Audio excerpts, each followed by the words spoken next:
Hello friends, कैसे हैं आप सभी। आप सभी का हमारे official YouTube channel unique coaching centre में बहुत बहुत स्वागत एवं अभिनंदन है। आप सभी के बीच मैं मिड पहले वीडियो लेकर आया हूं। तो आज का जो मेरा टॉपिक रहेगा, पहला टॉपिक है ज्योग्राफी से संबंधित यानी भूगोल से संबंधित। तो आप लोगों के सामने जो मेरा टॉपिक है भारत का भूगोल। भारत के भूगोल में कौन कौन सी चीज़ें आपकी आती हैं उस पर भी अध्ययन करेंगे, लेकिन पहला पॉइंट ये है कि भूगोल विषय होता क्या है, इस पर भी थोड़ी चर्चा करेंगे। और भारत जो है वो किस महाद्वीप के अंतर्गत आता है, कौन से गोलार्ध में आता है, कौन कौन सी रेखाएं भारत से होकर गुजरती है, इन विषय पर पहले चर्चा करेंगे। उसके बाद भारत का जो मैप है उसे डिटेल से समझने का प्रयास करेंगे। तो टॉपिक पर चलते हैं। भूगोल का मतलब क्या होता है। आपने सुना होगा कि भूगोल को इंग्लिश में आप ज्योग्राफी कहते हैं। क्या कहते हैं इंग्लिश में? ज्योग्राफी कहा जाता है भूगोल को इंग्लिश में। तो ज्योग्राफी जो है दो शब्दों से मिलकर बना होता है। एक तो होता है जियो, एक होता है जियो और दूसरा होता है ग्राफी। तो जियोग्राफी दो वर्डों से मिलकर बना होता है, फर्स्ट जियो और सेकंड होता है ग्राफी।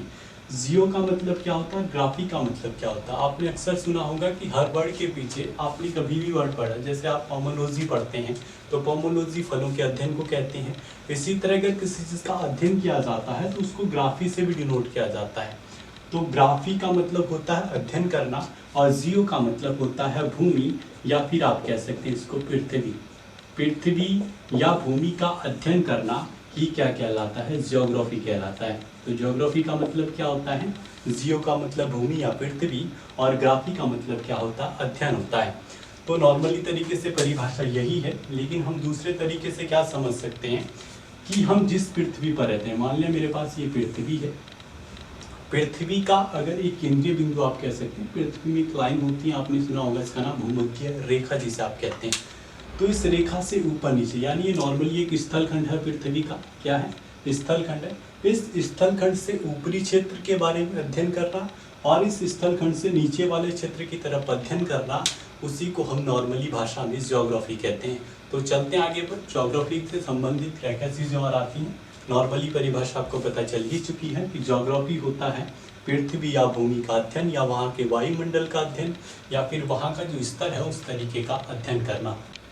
भारत का भूगोल समझने से पहले हमें यहाँ पृथ्वी से संबंधित जितनी रेखाएं हैं, कौन सी रेखा कहाँ से होकर गुजरती है या किस अक्षांशीय विस्तार पर भारत स्थित है, ये चीज़ें आपको पहले समझनी होगी। तो ये मैंने जो डायग्राम बनाया है पृथ्वी का है। तो पृथ्वी अंडाकार भी आप कह सकते हैं, पृथ्वी गोल नहीं होती है, एक अंडे के आकार की होती है। तो इसमें हम समझते हैं पहला पॉइंट कि पृथ्वी के मध्य से एक रेखा होकर गुजरती है, यानी पृथ्वी के अगर बीच की बात की जाए तो मध्य से एक लाइन होकर गुजरती है। इसको आप 0 डिग्री के नाम से जानते हैं। कौन सी डिग्री? 0 डिग्री। या फिर इसी को हम कहते हैं भूमध्य रेखा। कौन सी रेखा? भूमध्य रेखा। या फिर इसका तीसरा नाम अगर आपसे पूछा जाए तो उसको बोलते हैं विषुवत रेखा। कौन कौन सी रेखाएं?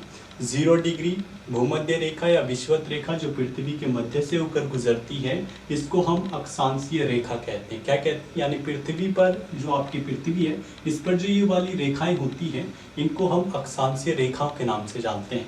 तो अक्षांशीय रेखा यानी 0 डिग्री, भूमध्य रेखा या विषुवत रेखा एक रेखा है जो पृथ्वी के मध्य भाग में होती है। अगर आप पृथ्वी के मध्य भाग से 23.5 डिग्री ऊपर जाते हैं, कितना? 23.5 डिग्री। तो 23.5 डिग्री पर आपको एक रेखा और देखने को मिलेगी जिसे बोलते हैं आप कर्क रेखा। कौन सी रेखा? कर्क रेखा। कौन से डिग्री पर होती है? तो कर्क रेखा होती है 23.5 डिग्री पर। ये वही कर्क रेखा है जो भारत के 8 राज्यों से होकर गुजरती है। नेक्स्ट पॉइंट करते हैं। 0 डिग्री से 23.5 डिग्री अगर आप नीचे आते हैं, कहाँ पर? 23.5 डिग्री नीचे।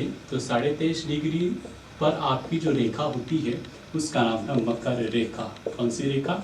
मकर रेखा। तो आपसे क्वेश्चन पूछा जाता है, अगर हम इसको डिवाइड करें तो ऊपरी गोलार्ध को क्या कहते हैं? भूमध्य रेखा 2 भागों में डिवाइड करती है पृथ्वी को। ऊपर वाले को उत्तरी गोलार्ध के नाम से जाना जाता है। कौन सा गोलार्ध? उत्तरी गोलार्ध। और नीचे वाले को दक्षिणी गोलार्ध के नाम से संबोधित किया जाता है। तो दक्षिणी गोलार्ध और उत्तरी गोलार्ध किसके द्वारा डिवाइडेशन होते हैं? तो भूमध्य रेखा, विषुवत रेखा या 0 डिग्री, जिसे इंग्लिश में इक्वेटर लाइन के नाम से जाना जाता है। किस नाम से? इक्वेटर लाइन के नाम से जाना जाता है। यही भूमध्य रेखा से 23.5 डिग्री ऊपर अगर आप जाओगे कर्क रेखा, नीचे आते हैं तो कौन सी रेखा आती है? मकर रेखा आती है। अब बात करते हैं इससे ऊपर कर्क रेखा से ऊपर 66.5 डिग्री, कितना 66 सही 1/2 यानी 66.5 डिग्री पर आपकी जो होता है वो होता है आर्कटिक वृत्त। क्या होता है? आर्कटिक वृत्त कहाँ पर होता है? तो 66.5 डिग्री उत्तरी गोलार्ध में होता है। अगर बात की जाए अंटार्कटिक वृत्त की, तो अंटार्कटिक वृत्त जो होता है वो 66.5 डिग्री दक्षिणी गोलार्ध में होता है। तो अंटार्कटिका की अगर बात की जाए अंटार्कटिक वृत्त तो कहाँ पर होता है? दक्षिणी गोलार्ध में, जबकि आर्कटिक वृत्त जो होता है ये उत्तरी गोलार्ध में होता है।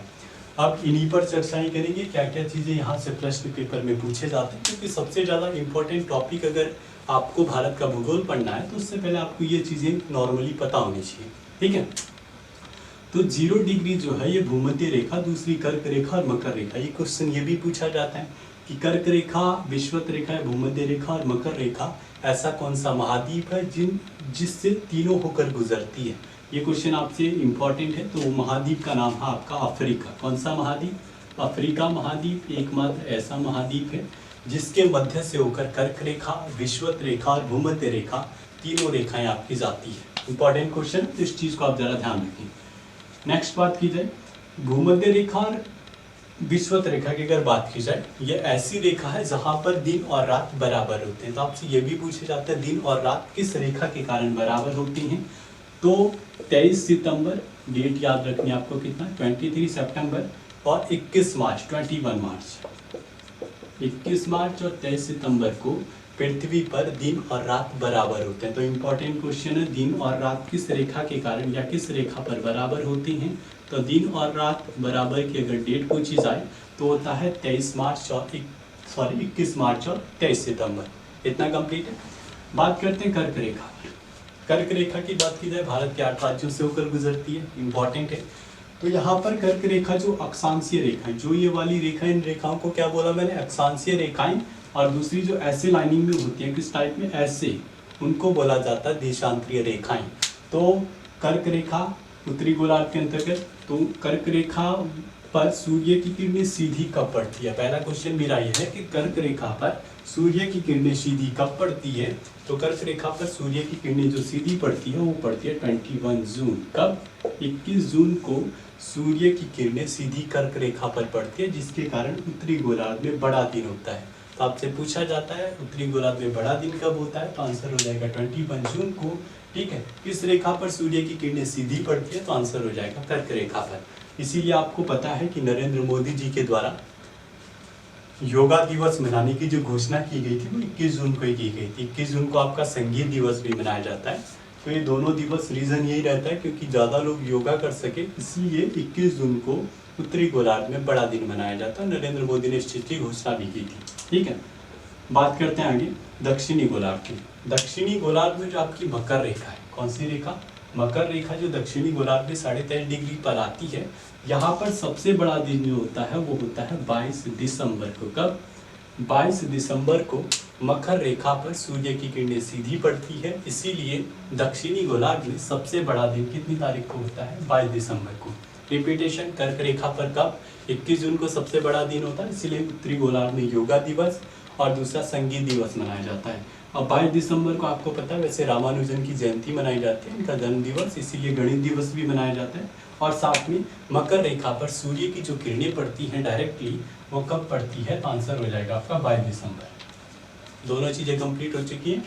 तो कर्क रेखा, मकर रेखा और विषुवत रेखा, ये भी मैंने बता दिया कि अफ्रीका महाद्वीप से होकर गुजरती है। 66.5 डिग्री की बात की जाए, 66.5 डिग्री जो है आर्कटिक वृत्त के अंतर्गत आता है, और नीचे जो दक्षिणी गोलार्ध वाला 66.5 डिग्री है वो अंटार्कटिक वृत्त के अंतर्गत है।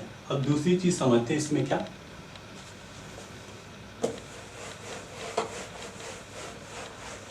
दूसरी चीज आपको समझनी ये है कि अगर हम गोलार्धों की बात करते हैं, मैंने बोला था बीच में जो भूमध्य रेखा होती है जिसको आप इक्वेटर लाइन के नाम से जानते हैं, यही 0 डिग्री उत्तरी गोलार्ध और दक्षिणी गोलार्ध में डिवाइड करती है। किसमें? उत्तरी गोलार्ध और दक्षिणी गोलार्ध में पृथ्वी को कौन डिवाइड करने का काम करता है? तो वो करता है 0 डिग्री। ठीक है, दूसरी चीज क्या होता है, अगर आप उत्तरी गोलार्ध में जाओगे तो यहाँ पर जो ध्रुव होता है उसको बोला जाता है कौन सा ध्रुव? उत्तरी ध्रुव। तो उत्तरी ध्रुव कहाँ पर है? ऊपरी क्षेत्र पर है।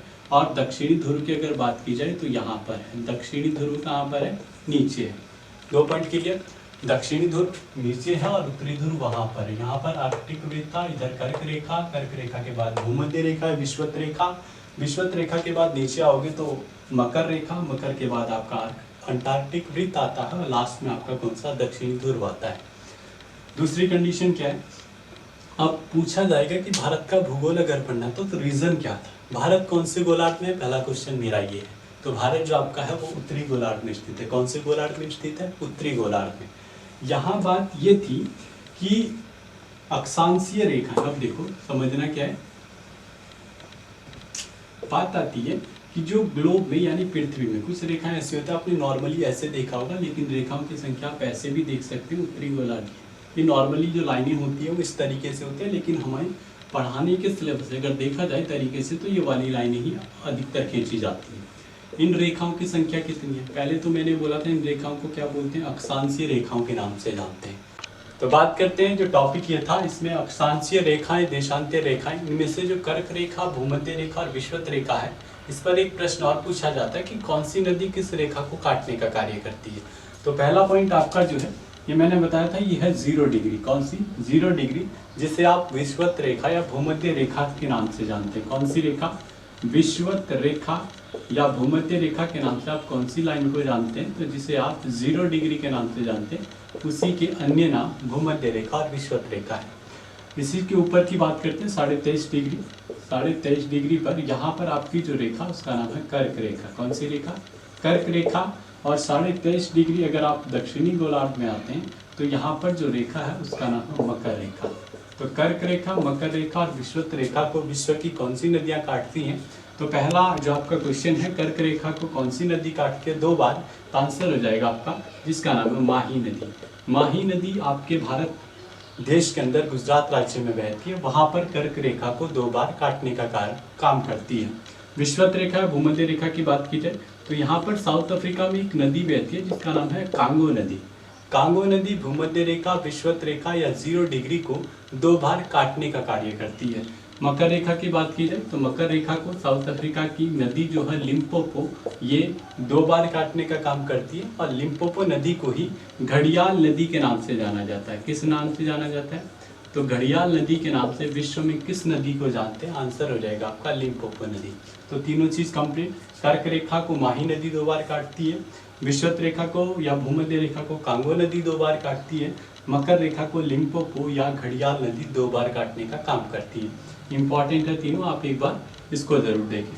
अब बात करते हैं, जो कर्क रेखा है ये भारत के 8 राज्यों से होकर भी गुजरती है, बहुत सारे देशों से भी होकर गुजरते हैं, जिसमें चीन, बांग्लादेश ऐसे देश आते हैं, जिसमें म्यांमार भी शामिल है। तो कर्क रेखा भारत के किन 8 राज्यों से होकर गुजरती है, इस पर भी थोड़ी सी बात कर लेते हैं। तो पहला पॉइंट जो है, कर्क रेखा जो है ये भारत के, अगर मैं बात करूं पश्चिम से लेके पूर्व की तरफ, तो पश्चिम से लेके पूर्व की तरफ किस किस राज्य से होकर कर्क रेखा गुजरती है, तो आप पहला जो राज्य है वो है गुजरात। कौन सा, गुजरात। सेकंड नंबर पर राज्य आता है उसका नाम राजस्थान है। उसके बाद मध्य प्रदेश, मध्य प्रदेश के बाद जो राज्य आता है उसका नाम है झारखंड, झारखंड के बाद छत्तीसगढ़, और छत्तीसगढ़ के बाद पश्चिम बंगाल। कौन सा, वेस्ट बंगाल या पश्चिम बंगाल, जहाँ की वर्तमान मुख्यमंत्री कौन है, ममता बनर्जी। पश्चिम बंगाल के बाद आपका आता है मिजोरम, और मिजोरम के बाद जो राज्य आता है उसका नाम है त्रिपुरा। तो 8 राज्य भारत के वो हैं जो कर्क रेखा पर स्थित है। इंपॉर्टेंट है, पेपर की दृष्टि से पूछे जाते हैं।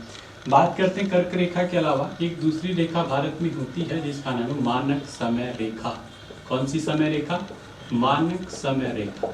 इस मानक समय रेखा के आधार पर ही जो टाइम का निर्धारण होता है, यानी समय का निर्धारण भारत में किस तरीके पर आधारित होता है, तो मानक समय रेखा, जिसे आपने सुना होगा ग्रीनविच समय, ठीक है, कि ग्रीनविच टाइम के नाम से जो लंदन में स्थित है, उसके आधार पर मानक समय रेखा का निर्धारण भारत के इलाहाबाद में स्थित नैनी सैनी जगह से निर्धारित किया जाता है।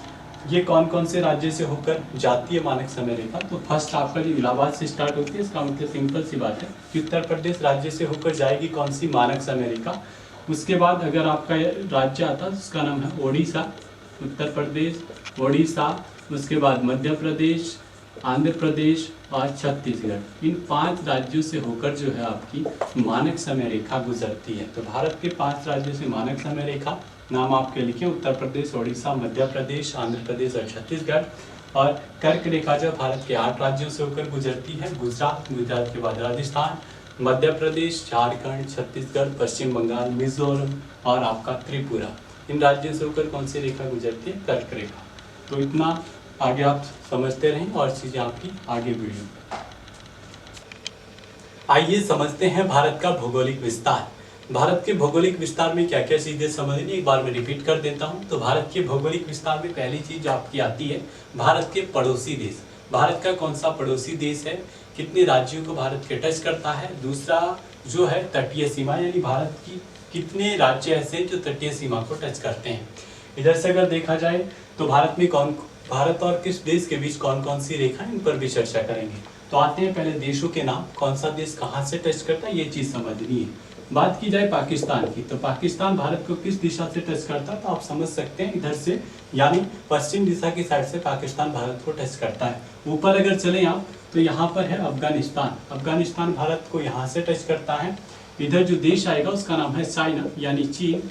चाइना कहाँ से टच करता है, ये भी आप समझते हैं। उसके बाद है तिब्बत।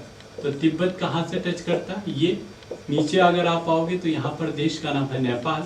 नेपाल से साइड में अगर आप आओगे तो यहाँ पर है म्यांमार, जिसे आप बर्मा के नाम से भी जानते हैं। कौन सा? म्यांमार। नीचे इस साइड आपका जो देश आएगा उसका नाम है मालदीव। मालदीव कहाँ से टच करता है, तो मालदीव जो है वो यहाँ से टच करता है। जस्ट नीचे अगर आप आओगे तो वहाँ पर करता है कौन सा? श्रीलंका। तो श्रीलंका देश आपका जो मैपिंग में बना हुआ भी है, श्रीलंका ये है। तो भारत को टच करने वाले देशों में पाकिस्तान, अफगानिस्तान, चाइना, तिब्बत, नेपाल, म्यांमार, इधर श्रीलंका और मालदीव। तो ये देश भारत को टच करते हैं भारत की बाह्य सीमा की तरफ से। दूसरी चीज़, भारत के बाहर मैपिंग में अगर देखा जाए तो अरब सागर कहाँ पर है, अरब सागर ये है। अरब सागर के तट पर आपका मुंबई स्थित है कम्प्लीटली। इधर आपका जो आता है बंगाल की खाड़ी, कौन सी? बंगाल की खाड़ी कहाँ पर है, तो बंगाल की खाड़ी ये है, ठीक है। इसके जस्ट बगल में बंगाल की खाड़ी के पास में ही यहीं पर स्थित है अंडमान एवं निकोबार।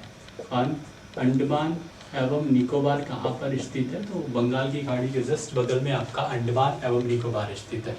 भारत के अगर क्षेत्रफल की बात की जाए, भारत का क्षेत्रफल कितना है, तो नॉर्मली सबको पता ही है 32,87,263 वर्ग किलोमीटर भारत का क्षेत्रफल है। कितना? 32,87,263 वर्ग किलोमीटर भारत का क्षेत्रफल है। और क्षेत्रफल के अनुसार भारत का विश्व में जो नंबर है वो है 7। कौन सा नंबर है? 7 नंबर भारत का क्षेत्रफल के अनुसार पूरे विश्व में। बात करते हैं इससे पहले कौन कौन से देश हैं जो क्षेत्रफल में भारत से बड़े। पहला अगर देखा जाए तो पहला देश जो है उसका नाम है रूस, यहीं पर लिख रहा हूँ मैं। फर्स्ट देश का नाम क्या है? रूस। सेकंड पर कौन सा आता है, तो सेकंड पर आपका आता है कनाडा। कौन सा? कनाडा। थर्ड नंबर पर आपका देश आता है उसका नाम है चीन, यानी पहले पर रूस है, सेकंड पर कनाडा, तीसरे पर चीन, चौथे पर जो नंबर है वो है यूएसए यानी संयुक्त राज्य अमेरिका। पांचवें नंबर पर आपका कौन सा आता है, तो आंसर हो जाएगा ब्राजील। और ब्राजील के बाद जो छठे नंबर पर है वो है ऑस्ट्रेलिया। और ऑस्ट्रेलिया के बाद सातवें नंबर पर कौन है? भारत। एक बार रिपीट, रूस पहले नंबर पर है, कनाडा सेकंड नंबर पर है, चीन थर्ड नंबर पर है, संयुक्त राज्य अमेरिका चौथे नंबर पर है, ब्राजील पांचवें नंबर पर है, ऑस्ट्रेलिया 6 और भारत का नंबर क्षेत्रफल के अनुसार कौन सा है? 7वां है। तो दो चीजें क्षेत्रफल से रिलेटेड, क्षेत्रफल कितना है और क्षेत्रफल के अनुसार भारत का विश्व में कौन सा नंबर है। पेपर में ये भी पूछ सकता है कौन सा किस नंबर पर है, ठीक है। आगे बात करते हैं, अगर क्षेत्रफल की बात की जाए तो भारत का जो क्षेत्रफल है इतना है, लेकिन पूरे विश्व के क्षेत्रफल का कितना परसेंट है, कभी ये भी पूछ लेता है। तो पूरे विश्व के क्षेत्रफल का भारत का जो परसेंटेज है वो है 2.42%, यानी पूरे विश्व के क्षेत्रफल से भारत का जो पॉइंट है उसमें वो कितना है? 2.42%। कंप्लीट। बात करें भारत की जनसंख्या, इसकी जनसंख्या की, तो भारत की जो जनसंख्या है लगभग 121 करोड़ 2011 की जनगणना के अनुसार अब तो बढ़ चुकी है, क्योंकि भारत की जनसंख्या 2011 से लेकर 2021 चल रहा है। जनगणना जैसे होती है, जो नियमित जनगणना 1881 से स्टार्ट हुई थी, रिपन के द्वारा करवाई गई थी, उसके अकॉर्डिंग अब जनगणना अभी फिलहाल कोविड-19 के कारण रुकी हुई है, लेकिन चलेगी। तो जनसंख्या के अनुसार भारत का विश्व में कौन सा नंबर है? सेकंड। ये भी इम्पोर्टेंट है। पहले नंबर पर कौन है तो पूछा जाता है। पहले नंबर पर जो है वो है चीन। वही चीन जहाँ के वुहान शहर से आपका कोविड-19 स्टार्ट हुआ था। तो चीन जो है विश्व का पहला देश है जिसकी जनसंख्या सबसे ज़्यादा है। दूसरे नंबर आपका कौन सा है? इंडिया है, यानी भारत है। पूरे विश्व की जनसंख्या का भारत के पास कितना परसेंट है? तो 17.5%। कितना? 17.5% भाग पर भारत की कुल क्या जनसंख्या, यानी 17.5% पूरे विश्व का, यानी 100% में से 17% भाग आपका कहाँ पर है? इंडिया, यानी भारत में। भारत के पड़ोसी देश आप सब कुछ जान चुके कि कौन सा देश कहाँ पर स्थित है। भारत में कुल कितने राज्य? नॉर्मली सबको पता है कि कितने राज्य हैं, 29 राज्य हैं। लेकिन एक राज्य हट चुका है, कौन सा? जम्मू एंड कश्मीर। जम्मू कश्मीर और लद्दाख को यूनियन टेरिटरी के रूप में 31 अक्टूबर 2019 को पूर्ण रूप से घोषित कर दिया गया था। तो 29 राज्य हटाकर अब भारत में कितने राज्य बचे वर्तमान में? तो 28। केंद्र शासित प्रदेशों की बात की जाए तो केंद्र शासित प्रदेश कितने हैं? तो 8। केंद्र शासित प्रदेश 8 और भारत के राज्य हैं 28। 8 कैसे हुए? अभी तक बहुत से लोगों को डाउट भी है। तो पहले जो केंद्र शासित प्रदेश हुआ करते थे वो टोटल 7, जब 29 राज्य हुआ करते थे। 7 होने के बावजूद 2019 में एक अधिनियम बनाया गया, एक एक्ट बनाया गया जिसके तहत दमन एवं दीव, कौन सा? दमन एवं दीव, यानी दमन और दीव को और दादरा एवं नगर हवेली को, इन दोनों को ऐड कर दिया गया। दमन एवं दीव, दादरा एवं नगर हवेली को ऐड करने के बाद केंद्र शासित प्रदेशों की संख्या कितनी हो गई थी? 7 के बाद अब बची है टोटल 6 हो गई थी, दोनों को जब ऐड किया गया। अब जम्मू कश्मीर और लद्दाख को भी बना दिया गया है। तो जम्मू कश्मीर और लद्दाख 6 के साथ 2 ऐड करने पर कितने हो गए वर्तमान में? तो टोटल 8। ठीक है, समझ आ गया होगा। दमन एवं दीव को ऐड कर दिया गया 2019 में, तो कितने हुए थे? 6। उसके बाद लद्दाख और जम्मू कश्मीर को बनाया गया। उसके बाद टोटल संख्या वर्तमान में कितनी है? 8। और जम्मू कश्मीर के पहले उपराज्यपाल कौन थे? गिरीश चंद्र मुर्मू, जो वर्तमान में किस पद पर है? भारत में कैग के पद पर है। ठीक है। दूसरी चीज, आर के माथुर जो है वो लद्दाख के पहले उपराज्यपाल थे। पूछे जाते हैं पेपर में, दोनों चीजें आप जरा इतनी चीजें याद रखें। अब भारत के पड़ोसी देश आपको लगभग कंप्लीट हो चुके हैं। बात आती है कि सबसे ज्यादा एक देश और था यहाँ पर जिसका नाम था बांग्लादेश। कौन सा देश? बांग्लादेश, ये छूट गया था। बांग्लादेश की अगर बात की जाए, बांग्लादेश भारत का पड़ोसी देश है। राजधानी आपको पता ही है, बांग्लादेश की राजधानी क्या है? ढाका है। म्यांमार की क्या है? ये भी आपको पता होगा। नेपाल, नॉर्मली सबको पता ही। तो बांग्लादेश की अगर बात की जाए, बांग्लादेश ऐसा देश है जो भारत के साथ सबसे ज़्यादा अंतर्राष्ट्रीय सीमा बनाता है। इंपॉर्टेंट पॉइंट, बांग्लादेश भारत के साथ सबसे ज़्यादा अंतर्राष्ट्रीय सीमा बनाने वाला देश है। यानी भारत किसके साथ सबसे ज़्यादा अंतर्राष्ट्रीय सीमा बनाता है? तो आंसर हो जाएगा बांग्लादेश। कितनी? 40-96 पॉइंट समथिंग, यानी 7 किलोमीटर के आसपास की अंतर्राष्ट्रीय सीमा बनाता है। और सबसे कम कौन बनाता? तो आंसर हो जाएगा अफगानिस्तान। सबसे कम अंतर्राष्ट्रीय सीमा आपकी कौन बनाता है? अफगानिस्तान। और सबसे ज़्यादा अंतर्राष्ट्रीय सीमा बनाने का जो काम है वो है बांग्लादेश का। और भी देश बनाते हैं। पाकिस्तान आपका भारत के 4 राज्यों को टच करता था, लेकिन जम्मू कश्मीर राज्य हटने के बाद अब 3 राज्यों को प्लस एक केंद्र शासित प्रदेश और दूसरा केंद्र शासित प्रदेश जो लद्दाख है उसको भी टच करने का काम पाकिस्तान करता है। अफगानिस्तान जम्मू कश्मीर एंड लद्दाख को टच करता है। बांग्लादेश की अगर बात की जाए, बांग्लादेश और चीन भारत के 5-5 राज्यों को टच करते हैं। कितने? 5।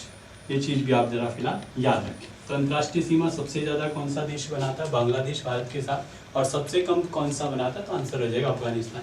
डिटेल में भी चलेंगे। और मेरी पहली वीडियो है तो थोड़ी चीज़ें आपको बेसिकली बताई जा रही हैं जो आपके पास आपको नॉर्मली आनी चाहिए। भारत में कौन सी चीज़ कहाँ पर स्थित है।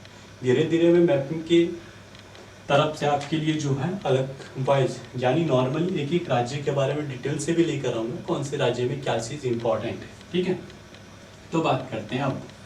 अब बात की जाए कि अक्षांश और देशांश के विस्तार, जैसे मैंने पहले बताया है विश्व के इतिहास भूगोल में कि अक्षांश और देशांश के विस्तार आप कैसे निकालते हैं।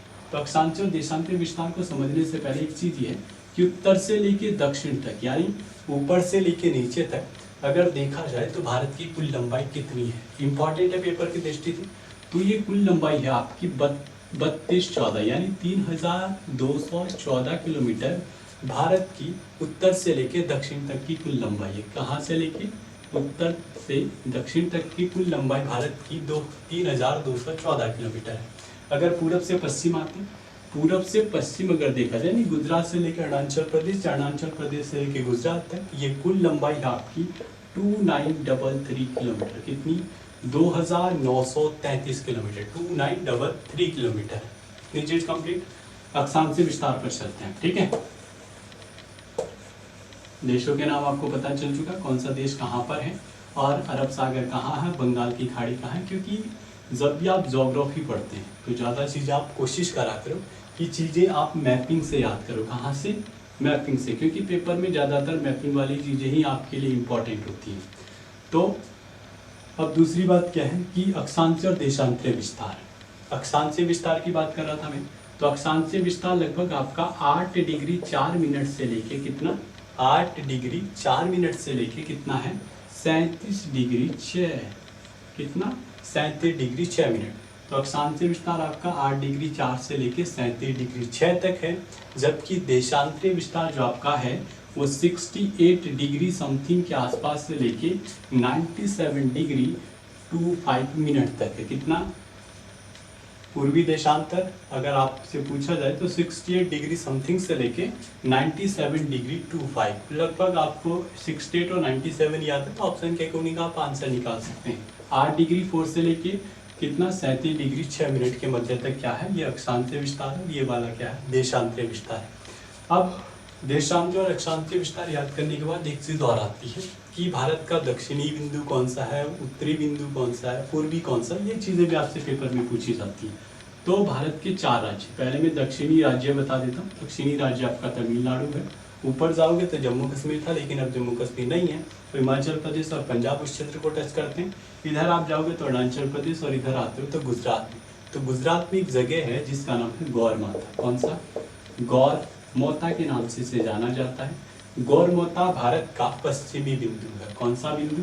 तो पश्चिमी बिंदु अगर आपसे पूछा जाए भारत का, तो आंसर हो जाएगा कौन सा? गौरमाता है। गौरमाता किस राज्य में स्थित है, ये भी पूछा जाए तो आंसर हो जाएगा गुजरात। दूसरी बात, इधर अगर आप अरुणाचल प्रदेश में चलते हैं तो अरुणाचल प्रदेश में भारत का पूर्वी बिंदु, और पूर्वी बिंदु है यहाँ पर जिसका नाम है किबीथू। कौन सा? किबीथू भारत का पूर्वी बिंदु है। दूसरा पॉइंट ये है, और अरुणाचल प्रदेश को सूर्योदय का राज्य कहते हैं, क्योंकि सिंपल सी बात है, पूरब से ही सूर्य का उदय होता है। अगर आप ऊपर जाते हो तो इंदिरा कॉल, कहाँ पर? इंदिरा कॉल आपका जम्मू एंड कश्मीर में, यानी आपने नाम सुना होगा पाक, जो क्या होता है, पाक अधिकृत कश्मीर के नाम से जाना। ठीक है। नेक्स्ट पॉइंट की अगर बात की जाए तो नीचे जो पॉइंट है आपका, उसको आप बोलते हैं इंदिरा पॉइंट। कौन सा पॉइंट? इंदिरा पॉइंट आपका कहाँ पर है? तो ये दक्षिणी बिंदु है। इसी को आप पिगमिलियन पॉइंट या पार्सन पॉइंट के नाम से जानते हैं। कौन सा पॉइंट? पिगमिलियन या पार्सन पॉइंट। कौन सा है? तो पिगमिलियन या पार्सन पॉइंट के नाम से आप जो जानते हैं वो है आपका दक्षिणी बिंदु। तो एक बार रिपीट, इंदिरा कॉल आपका उत्तरी बिंदु है, पश्चिमी बिंदु आपका गौरमाता है, पूर्वी बिंदु आपका केवीथू जो अरुणाचल प्रदेश राज्य में, पिगमिलियन, पार्सन या इंदिरा पॉइंट के नाम से जिसे आप जानते हैं उसका नाम है दक्षिणी बिंदु। ये आपका अंडमान एवं निकोबार में स्थित है। इतनी चीज़ कंप्लीट। इसके बाद देखिए क्या चीज़ और आती है इंपॉर्टेंट। अब बात आती है, मैपिंग से छोड़े हम, भारत का अगर निचला क्षेत्र देखा है, निचले का मतलब जिसे आप साउथ इंडिया के नाम से जानते हैं, ये वाला एरिया में डायग्राम बना रहा हूँ।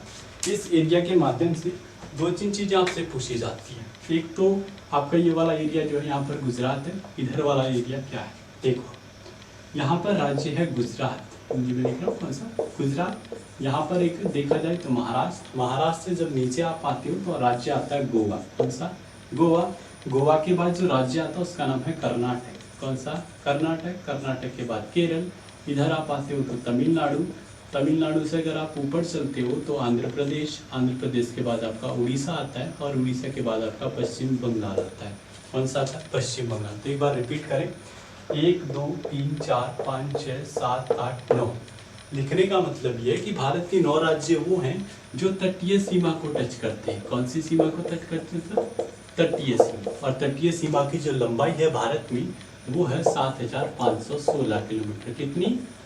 7,516 किलोमीटर तटीय सीमा की लंबाई। अगर आप अंडमान निकोबार को भी ऐड करते हैं, किसको? अंडमान निकोबार इधर है, और यहाँ पर जो आपका केंद्र शासित प्रदेश है उसका नाम है लक्षद्वीप। लक्षद्वीप और अंडमान निकोबार अगर दोनों को ऐड किया जाए तो भारत में तटीय सीमा की जो कुल लंबाई है वो 7516 है, जिसमें से आपके 2 केंद्र शासित प्रदेश इसको टच कर रहे हैं। इधर से अगर देखा जाए तो भारत के 9 राज्य ऐसे जो तटीय सीमा बनाने का कार्य करते हैं, और तटीय सीमा सबसे ज़्यादा जो बनाने का काम करता है राज्यों में, तो आंसर हो जाएगा गुजरात। तो सबसे ज़्यादा तटीय सीमा कौन सा राज्य बनाता है? गुजरात। और सबसे ज़्यादा अगर पूछा जाए ऑल ओवर तो अंडमान निकोबार बनाता है। राज्यों में पूछा जाए तो गुजरात, अगर ऑल ओवर यानी केंद्र शासित प्रदेश को भी ऐड किया जाता है तो जो आपका राज्य आता है या केंद्र शासित प्रदेश आता है उसका नाम है अंडमान एवं निकोबार। अंडमान निकोबार भारत का, जहाँ पर आपने सुना भी होगा सेल्युलर जेल या जिसे आप काला पानी की संख्या के नाम से जानते हैं, सबसे ज़्यादा सजा यहाँ पर दी जाती थी। बात करें आगे की, गुजरात सबसे ज़्यादा तटीय सीमा बनाता है अंडमान। सेकंड नंबर पर अगर आपसे पूछा जाए तो आंध्र प्रदेश सबसे ज़्यादा तटीय सीमा बनाता है। इतना कंप्लीट। देखो स्थलीय सीमा भारत की कितनी है, तो 15,200 किलोमीटर भारत की स्थलीय सीमा है। कितनी है? 15,200 किलोमीटर स्थलीय सीमा है। तटीय सीमा मैंने आपको बता दिया 7,516 किलोमीटर। सबसे ज़्यादा तटीय सीमा बनाने वाला राज्य गुजरात है। सेकंड नंबर पर आंध्र प्रदेश है। अगर आपसे पूछा जाए ऑल ओवर केंद्र शासित प्रदेश को भी ऐड करके तो फिर आंसर हो जाएगा आपका अंडमान एवं निकोबार।